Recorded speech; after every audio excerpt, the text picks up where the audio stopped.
ฉันก็แค่ใจโง่หน่อยดีเจ BKY บอกแก้วความจริงใจสดออนไลน์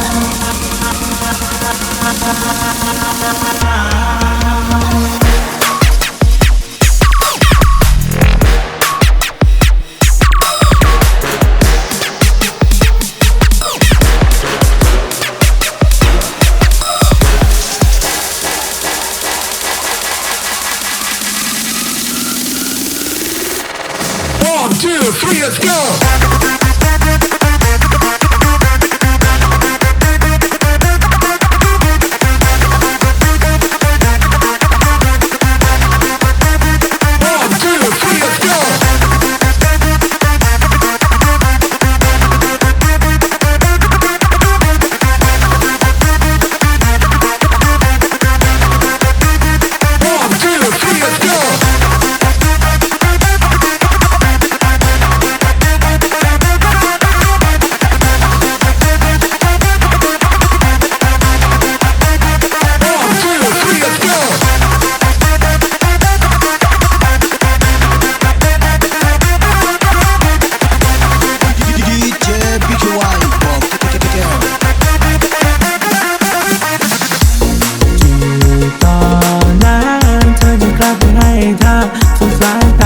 แต่ฉันไม่ได้นะ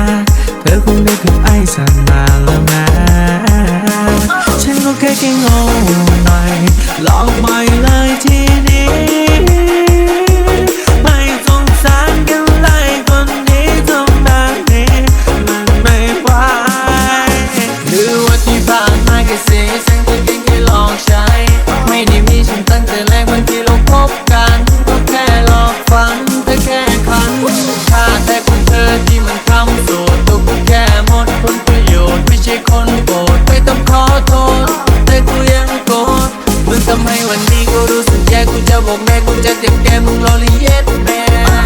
ฉันก็แค่ใจโง่หน่อยลองไปเลยความจริงใจสดออนไลน์